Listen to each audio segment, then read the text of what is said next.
오늘 말씀은 가장 중요한 예배라는 제목으로 하나님의 말씀을 나누고자 합니다. 여호수아서는 이스라엘 백성들이 가나안 땅을 정복하는 이야기를 다루고 있습니다. 특별히 여호수아서 6장부터는 이 전쟁이 본격적으로 시작이 되는데요. 첫 번째 전투는 여리고성과의 전투입니다. 여리고성과의 전투에서는 이스라엘 백성들이 아무것도 한 것이 없이 그냥 하나님 명령대로 돌아왔을 뿐인데 여리고가 무너졌죠. 아이성 전투 때는 직접 칼을 들고 싸웠습니다. 그런데 패하고 말았죠. 패하였던 이유가 아간의 범죄 때문이었습니다. 그래서 아간의 범죄의 문제가 해결되고 나서는 하나님이 다시 이 아이성을 치게 하셨는데 그 내용이 8장에 나타납니다. 지난 시간에 우리가 살펴봤던 8장의 내용을 보니까 이 여리고성과는 다르게 아이성을 칠 때는 직접 칼을 들고 전쟁을 했다는 점이 차이가 있습니다. 여기서 깨달을 수 있는 것은 무엇이냐면 우리 성도들의 삶이 단순히 하나님의 은혜를 구하고 가만히 앉아서 기다리는 삶이 아니라 적극적으로 최선을 다해서 우리에게 주어진 삶을 가지고 싸워야 된다는 거예요. 치열한 삶의 현장에서 영적 전투를 하며 하나님의 뜻대로 살기 위해 몸부림을 치는 삶을 살아야 된다는 거예요. 여러분, 아무 일도 없고 그냥 편안하면 행복한 삶일 것 같죠? 절대로 그렇지 않습니다. 진짜 행복한 사람은 땀을 흘리며 내가 어떤 목표를 가지고 최선을 다해 살아가는 사람이 진짜 행복한 삶이에요. 사랑하는 여러분, 꿈과 비전을 가지고 산다는 것, 이것은요 우리에게 있어서 굉장히 중요한 부분입니다. 무엇 하고 싶으냐고, 하고 싶은 게 없으면 이제 그 사람은 이제 점점 죽어가는 거예요. 무엇 하고 싶다, 내가 이것을 하고 싶다, 이것을 꼭 해보고 싶다라는 마음이 있을 때 그 사람은 살아있는 거죠. 그런데 꿈은 가지고 있고 하고 싶은 것이 있는데 그 꿈을 이루기 위해서 대가를 지불하지 않는 사람들이 생각보다 많습니다. 제가 청년들을 오랫동안 만나서 같이 사역을 했잖아요. 청년들이 하고 싶은 게 다 있어요. 나는 이런 걸 하고 싶어요. 저런 걸 하고 싶어요. 근데 놀랍게도 하고 싶은 건 있는데 그것을 이루기 위해서 노력을 하지는 않아요. 여러분, 그것은 하나님 주신 꿈이 아니라 그냥 개꿈이 될 가능성이 많습니다. 하나님 주신 꿈은 그 꿈을 향해서 내가 대가를 치르고 최선을 향해서 노력을 하게 된다라는 거예요. 그래서 그 꿈을 이루어갔을 때 이것이 하나님께서 주시는 은혜요, 기쁨과 진정한 행복을 맛보고 누리게 된다는 거죠. 옆 사람에게 한번 인사해볼까요? 꿈의 대가를 치릅시다. 최선을 다해 삽시다. 예, 성도는요 최선을 다해 사는 사람이에요. 그냥 가만히 앉아서 하늘에서 떨어지겠거니 기다리는 사람이 아니라 최선을 다해서 살고 또 기도할 때도 최선을 다해서 기도하는 거예요. 하나님, 이런 은혜를 꼭 주십시오. 나를 통하여 하나님의 역사를 꼭 맛보고 누리게 하여 주십시오. 그렇게 간절히 사모하고 최선을 다해 노력하는 바로 성도들이 되어야 한다는 것입니다. 두 번째는 고도의 전략을 사용해서 전쟁을 했다는 점이 참 특별합니다. 앞에서 말씀드렸지만 매복과 유인이라는 당시 사람들은 도저히 생각할 수 없는 고도의 전략을 사용해서 이 아이성 전투를 하고 있다라는 거예요. 이것은 무슨 말합니까? 영적 전쟁을 한다는 것은 뜨거운 열정을 가지고 최선을 다해서 그렇게 싸워야 하지만 그것만으로는 부족하다는 것입니다. 하나님 주신 지혜가 필요하고 아주 고도의 전략이 필요하다는 거예요. 그래서 예수님은 제자들을 파송하면서 뱀같이 지혜롭고 비둘기처럼 순결하라 라고 말씀하시는 것이 이 세상을 살아가는 동안 이런 지혜가 꼭 필요하기 때문이죠. 성도의 최고의 전략이 무엇일까요? 성도의 최고의 전략은 하나님을 의지하고 주님의 도움을 받는 것이 최고의 전략입니다. 내가 성령보다 기도보다 앞서서 싸우면 열심히 싸워도요 실패하고 무너지고 낙심할 수밖에 없어요. 하지만 하나님의 지혜를 구하고 주의 도움을 구하고 기도하며 싸우면요, 내가 싸우지만 내가 싸우는 것이 아니라 내 안에 계신 하나님, 나와 함께 하시는 예수님이 싸우시기 때문에 반드시 승리를 하게 된다는 거예요. 이것이 우리의 최고의 전략이다라는 것을 깨닫고 우리의 싸움을 내가 싸우는 것이 아니라 하나님의 싸움으로 바꾸는, 여러분 그것이 기도거든요. 하나님께 기도함으로 내 싸움을 하나님의 싸움으로 만드는 그런 지혜로운 성도님 될 수 있기를 바랍니다. 마지막으로 지혜롭게 싸우고 최선을 다해서 싸워야 되지만 가장 중요한 것이 성도의 순결함이라고 말씀을 드렸습니다. 아이성 전투에서의 승패는 열심히 안 싸웠기 때문이 아니라 지혜가 없었기 때문이 아니라 결국은 하나님 앞에 범죄하여 순결함이 무너졌을 때 패하고 말았다라는 것을 우리는 살펴보았죠. 아간 한 사람의 범죄로 말미암아 이스라엘 백성들이 범죄했다. 그래서 내가 이스라엘 백성들에게 진노하셨다라고 하나님이 말씀하고 계시지 않습니까? 우리는 하나님 앞에 순결해야 될 필요가 있다는 거예요. 나 자신이 먼저 순결해야 되고 우리의 가정이 우리 교회가 하나님 앞에 순결해야 한다라는 사실이죠. 뱀같이 지혜로워야 되지만 동시에 비둘기처럼 순결할 때 우리는 성도의 싸움을 싸우고 그리스도의 군사로서 승리의 삶을 살 수가 있다는 거예요. 여기서 꼭 한 가지 기억해야 될 게 이 순결함이 나의 의로움인가 그게 아니라는 거예요. 물론 내가 하나님 앞에 바르게 살고 범죄하지 않고 의롭게 애를 써야 되지만 나의 의로움만으로 하나님 앞에 당당히 설 수 있는 사람이 있느냐? 없다라는 것입니다. 우리의 의는 나의 의가 아니라 나를 위하여 죽으시고 부활하신 예수 그리스도의 의를 나의 가슴막이 호심경으로 삼고 살아갈 때 우리는 승리할 수가 있다는 거예요. 여러분, 이 문제는 내가 아무렇게 살아도 된다 이 말씀이 아닙니다.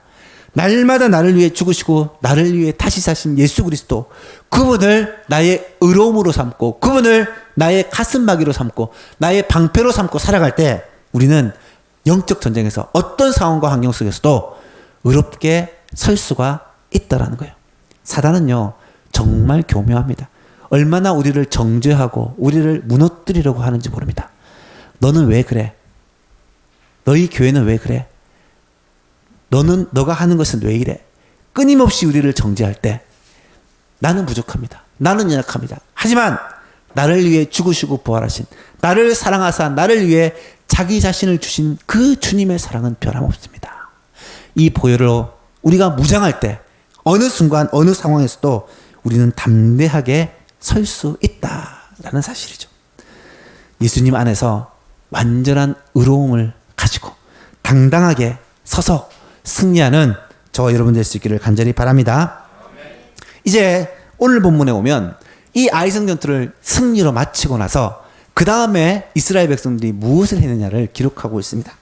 오늘 본문에 아이성 이 전투를 마치고 나자마자 아이성 전쟁에서 승리한 직후 백성들은 에발산으로 이동을 하고 있습니다. 오늘 본문 30절을 보십시오. 그때에 여호수아가 이스라엘 하나님 여호와를 위하여 에발산에 한 제단을 쌓았으니, 이는 여호와의 종 모세가 이스라엘 자손에게 명령한 것과 모세의 율법책에 기록된 대로 쇠 연장으로 다듬지 아니한 새 돌로 만든 제단이라. 우리가 여호와께 번제물과 화목제물을 그 위에 드렸으며, 여호수아가 거기서 모세가 기록한 율법을 이스라엘 자손의 목전에서 그 돌에 기록하매 온 이스라엘과 그 장로들과 관리들과 재판장들과 본토인뿐 아니라 이방인까지 여호와의 언약궤를 맨 레위 사람 제사장들 앞에서 궤의 좌우에 서되 절반은 그리심산 앞에 절반은 에발산 앞에 섰으니, 이는 전에 여호와의 종 모세가 이스라엘 백성에게 축복하라고 명령한 대로 함이라. 여러분, 이 말씀은 신명기 27장 말씀을 읽어보면 너무 쉽게 이해할 수가 있습니다.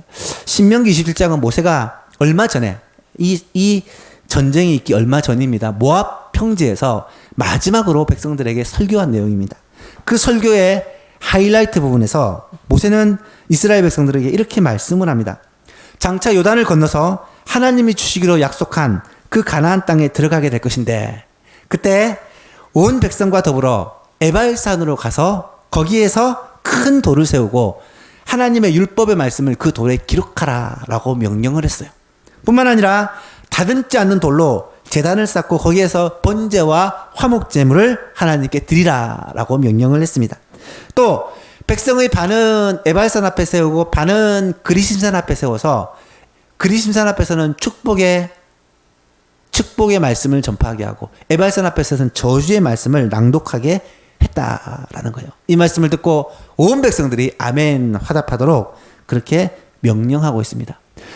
신명기 27장이 1절부터 26절까지 이루어졌는데요. 이 내용이 26절에 걸쳐서 아주 자세하게 명령을 하고 있습니다.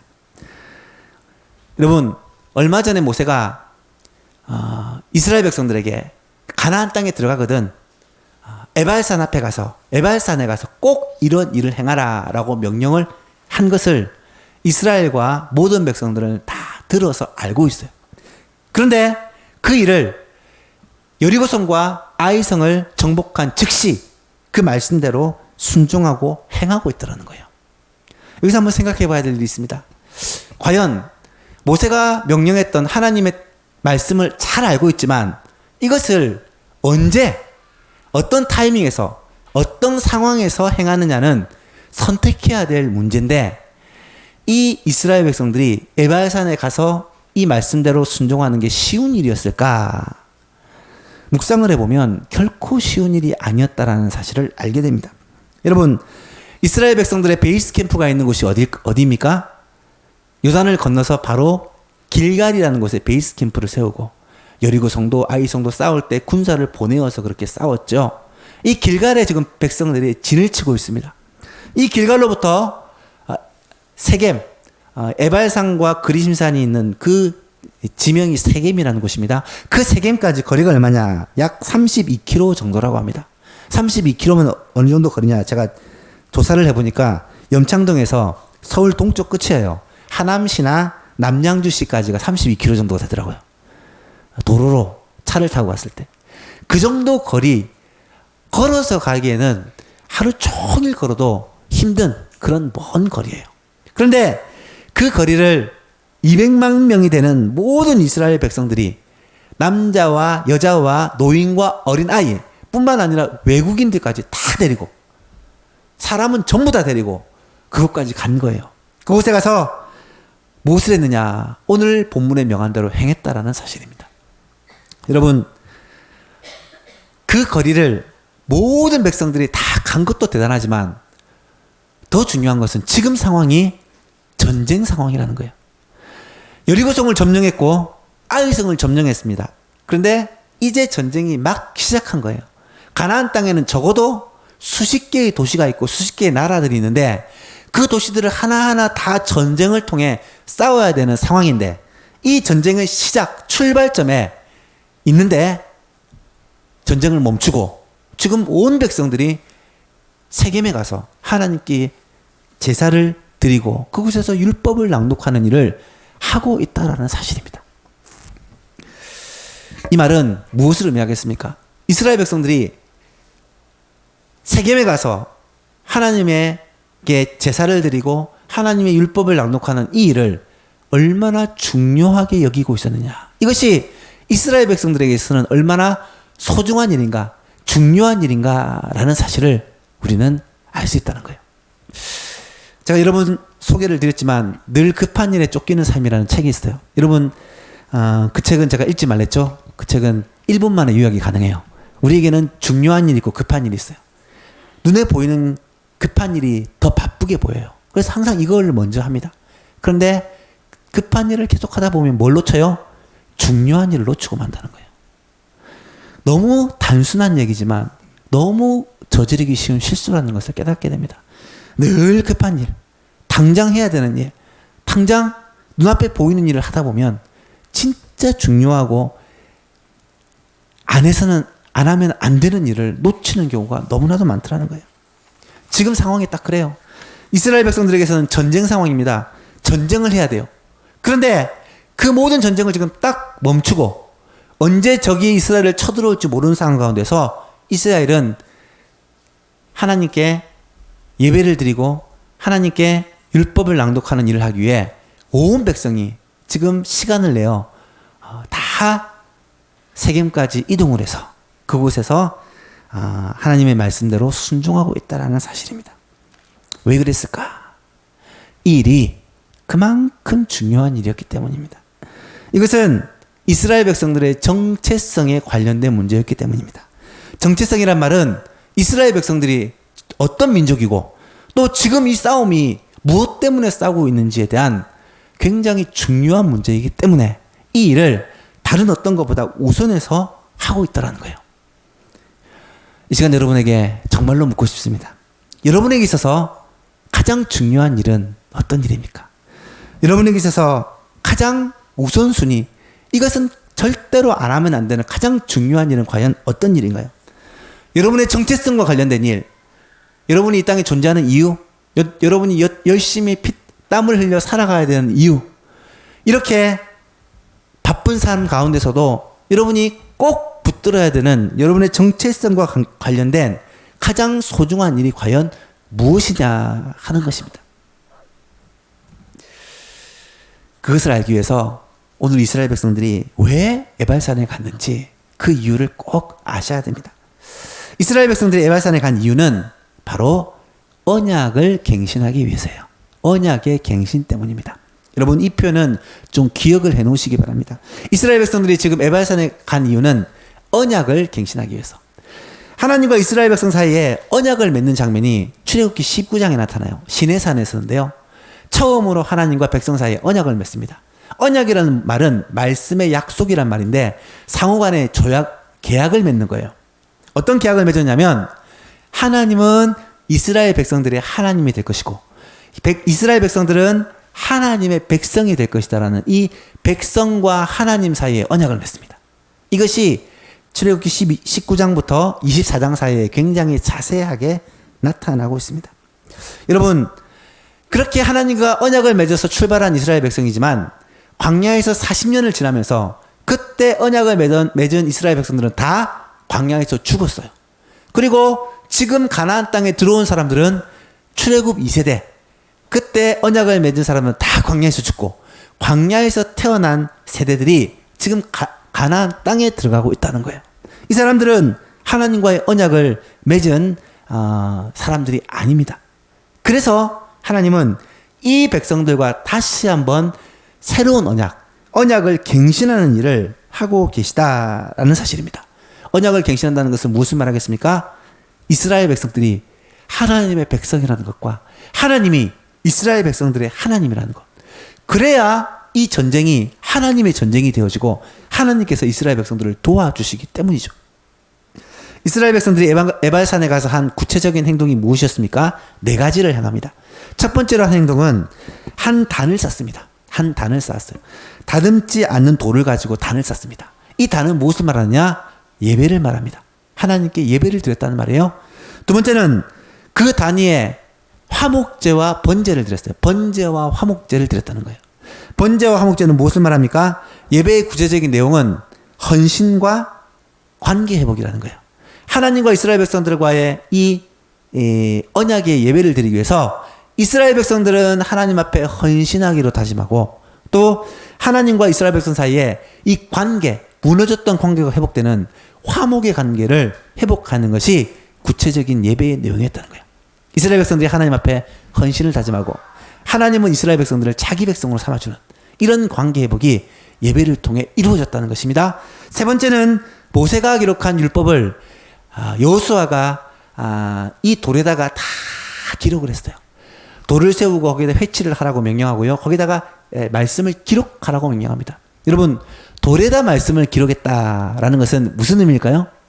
일반적으로 말씀을 기록할 때 짐승의 가죽이라든지 어떤 나무 껍질에다가 말씀을 기록하는데 돌에다 말씀을 새겼다라는 말은 이 말씀을 영구적으로 보관하겠다라는 의미일 것입니다.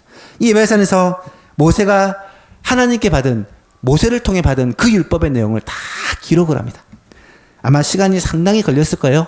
기록을 하고 난 다음에 백성들의 절반은 에발산 앞에 세우고 백성들의 절반은 그리신산 앞에 세운 후에 여호수아가 그 기록된 율법의 내용들을 다 낭독을 합니다. 율법의 내용이 무엇입니까? 어떤 사람에게는 어떻게 하면 복을 주고 어떻게 하면 저주를 준다. 하나님의 말씀에 순종하면 복을 받고 하나님의 말씀을 거역하고 불순종하면 화를 당한다. 이 복과 화, 축복과 저주의 율법을 다 낭독을 하고요. 그때 그리심산 앞에 에발산 앞에 서 있던 백성들은 아멘, 아멘, 아멘 하면서 화답하도록 그렇게 했다라는 거예요. 그 일을 지금 이스라엘 백성들이 그대로 행하고 있었다라는 것입니다. 여러분, 이것은 무엇을 말하겠습니까? 하나님과 이스라엘 백성들 가운데 언약을 새롭게 갱신하는 내용이에요. 오늘 여러분에게 하고 싶은 말씀이 이것입니다. 우리에게도요, 언약의 갱신이 꼭 필요하다는 거예요. 하나님 앞에서 나의 정체성이 무엇이고 하나님이 나의 하나님이시오. 내가 하나님의 백성이라는 것. 그리고 내가 하나님의 말씀을 따라 순종하면 복을 받고 하나님의 말씀을 불순종하고 거역하면 화를 당하게 된다는 것. 이것을 날마다 다시 한번 깨닫고 확인하는 과정이 필요하다는 거예요. 그것을 언약의 갱신이라고 말하는데 이 언약의 갱신이 무엇이냐? 오늘 우리들에게 있어서는 바로 예배의 시간이 언약을 갱신하는 시간이다 라는 사실입니다. 실제로 웨스트민스터 신앙고백서에 보면 이 예배에 대해서 말할 때 하나님의 언약 백성으로 하나님과 언약을 새롭게 하는 시간이 예배 시간이다 라고 정의를 하고 있어요. 예배 시간은 우리가 하나님 앞에서 어떠한 존재이고 이 땅을 살아가는 게 하나님의 백성으로 살아간다는 것을 확인하는 자리이고요. 예배 시간을 통해 우리는 나를 향한 하나님의 사랑과 하나님의 계획을 다시 한번 깨닫는 시간이고요. 예배 시간을 통해 나를 하나님과의 관계를 다시 세우는 시간이에요. 하나님 나를 얼마나 사랑하시는지, 내가 하나님이 그 사랑 앞에 반응하고 순종하는 존재인지, 하나님과의 관계를 재정립하는 시간이고요. 예배 시간을 통해 내가 하나님의 자녀라는 사실을 다시 한번 확인하고 깨닫는 시간이다 라는 것이죠. 이런 언약 갱신의 과정을 함에 있어서 매우 중요한 것이 있는데 그것이 바로 구약에서의 율법이에요. 구약에서의 율법을 한마디로 말하면 하나님께서 자기 백성들에게 요구하는 삶입니다. 이렇게 살면 네가 복을 받을 것이요. 이 말씀을 거역하고 네 마음대로 살면 저주를 받을 것이다. 이것이 율법의 내용입니다. 이 율법의 내용은 오늘 우리들에게 있어서 어떤 의미를 가집니까? 하나님의 백성으로 하나님의 자녀로 살아가는 우리들에게 있어서 하나님의 뜻이 무엇인지, 하나님이 원하시는 삶이 무엇인지를 깨닫게 해주는 거예요. 그게 바로 구약의 율법이 오늘 우리에게 가지는 의미라는 것입니다. 여러분, 구약 율법은요, 무엇 하라 혹은 하지 말라라는 말씀으로 이루어졌어요. 그 말씀을 따라 하거나 하지 않으면, 순종하면 하나님의 복을 받아 누리게 되고요. 그 말씀을 불순종하고 내가 거역하고 살면 하나님의 벌을 받게 되는, 화를 당하게 된다는 것이 언약의 내용입니다. 율법의 내용입니다. 오늘 우리들에게 이 율법이 그대로 적용이 될까요? 대부분은 그대로 적용이 돼요. 특별한 의식법이나 절기에 관한 법이 아니라면 십계명을 비롯한 하나님의 말씀은 오늘 우리들에게도 그대로 적용이 됩니다. 그래서 하나님의 백성인 우리가 그 말씀을 따라 순종하고 살면 하나님께서 우리의 삶에 복을 주십니다. 그런데 그 말씀을 거역하고 내 뜻대로 내 마음대로 살면 결국은 망하게 되고 벌을 받게 된다는 것은 지금도 동일하게 우리 가운데 있는 사실이에요. 그렇다면 그 하나님의 율법, 하나님의 뜻을 깨달아 아는 시간이 무엇이냐? 그 시간이 바로 예배 시간이요. 특별히 말씀이 선포되는 이 시간이라는 거예요. 여기서 한 가지 제가 질문을 드리고 싶어요. 여러분, 왜 하나님은 이스라엘 백성들과 언약을 갱신하면서 그들이 진을 치고 있는 이 길갈에서 하면 쉬울 건데 길갈에서 하지 않고 그리심산과 에발산이 있는 그 세겜이라는 장소까지 32km나 걸어서 온 백성이 이동하게 하셨을까? 성경을 읽다 보면 그런 질문을 하게 됩니다. 길갈에서 하면 훨씬 좋지 않습니까? 나중에 길갈에서 하나님과 언약을 새롭게 하는 장면도 나타나거든요. 길갈에서 했으면 좋지 않겠냐? 왜 굳이 하나님이 먼 세겜까지 백성들을 다 이동하게 하셔서 그곳에서 언약을 갱신했을까? 여러분, 사도행전 4장을 읽어보면요, 예수님께서 사마리아 여인과의 대화 가운데 이런 얘기를 하세요. 이곳 그리심산에서도 말고, 사마리아 수가성에 있었던 장소가 그리심산이 보이는 곳이거든요. 그리심산에서도 말고 예루살렘에서도 말고 하나님께 예배할 때가 온다라는 말씀을 하세요. 예배에 대해서 가르치면서 예배의 장소가 꼭 예루살렘일 필요도 없고 꼭 그리심산일 필요도 없다라는 말씀을 하세요. 여러분, 이 말씀을 의한다면 장소가 그렇게 중요한 것이 아니라는 말이잖아요. 예배하는 장소는 여기가 될 수도 있고 저기가 될 수 있어요. 예배당이 될 수도 있고 우리 가정이 될 수도 있고 또 때로는 여행을 가면 여행지가 예배 장소가 될 수도 있다라는 사실이에요. 그런데 왜 하나님은 굳이 이 그리심산과 에발산이 있는 세겜까지 이스라엘 백성들을 이동하게 한 것일까? 거기에는 중요한 이유가 있습니다. 하나님은 이스라엘 백성들로 하여금 하나님께 예배하고 하나님께 언약 관계를 다시 갱신하면서 이스라엘 백성들로 하여금 무엇인가를 깊이 깨닫고 하나님 앞에 온전히 순종하게 하기 위해 일부러 이 세겜까지 인도하셨다라는 것이죠. 전하는 바에 의하면 그리심산이라는 곳은요, 아주 나무가 우거진 그러한 산이라고, 푸른 산이라고 합니다. 반면에 에발산이라는 곳은 풀 한 폭이 없는 돌산이라고 합니다. 그런데 놀랍게도 이 그리심산과 에발산이 아주 가까운 곳에서 서로 마주보고 있는 그런 산이라는 거예요. 하나님은 이 두 산을 시청각 교제로 사용을 하신 거예요. 이스라엘 백성 200만 대군이 그곳으로 이동을 해서 백성의 절반은 그리심산 앞에 서고 백성의 절반은 에발산 앞에 서서 하나님의 율법의 말씀을 낭독하는 것을 듣고 그 말씀에 아멘으로 화답하게 하는데요. 이스라엘 백성들이 그리심산 앞에 섰을 때 이 그리심산이 나무로 숲으로 무성한 것처럼 풍성한 삶을 살게 되는 비결은 우리가 하나님의 말씀을 그대로 순종하고 그 말씀대로 살아가는 것이다 라는 것을 낭독을 하면서 깨닫게 하시는 거예요. 풍성한 삶, 복받는 삶을 사는 것이 내 능력과 처세술과 노력에 있는 것이 아니라 하나님의 말씀을 순종하느냐 순종하지 않느냐에 있다는 사실을 이 그리심산 앞에서 율법을 낭독함으로 깨닫게 된다는 거예요. 반면에 에발산 앞에 6지파가 서서 율법을 낭독을 합니다. 에발산 앞에 서 있는 지파들은 무엇을 깨닫게 됩니까? 하나님의 말씀을 불순종하고 거역하면 하나님의 진노와 심판이 임하게 된다라는 것을 눈앞에 보이는 이 에발산을 통해 깨닫게 되는 거예요. 에발산을 보니까 민둥산, 나무 한 폭이 풀 한 폭이 없는 이 산이 이렇게 저주를 받은 것처럼 우리가 하나님의 말씀을 버리고 우상을 섬기면 이런 삭막한 삶을 살게 되겠구나라는 것을 눈으로 보고 깨달아 알게 된다는 사실입니다. 그래서 하나님은 그리심산과 에발산이 있는 이 세겜에까지 온 백성을 인도해서 그곳에서 하나님께 예배하고 하나님의 율법을 낭독하도록 하셨다라는 사실이죠.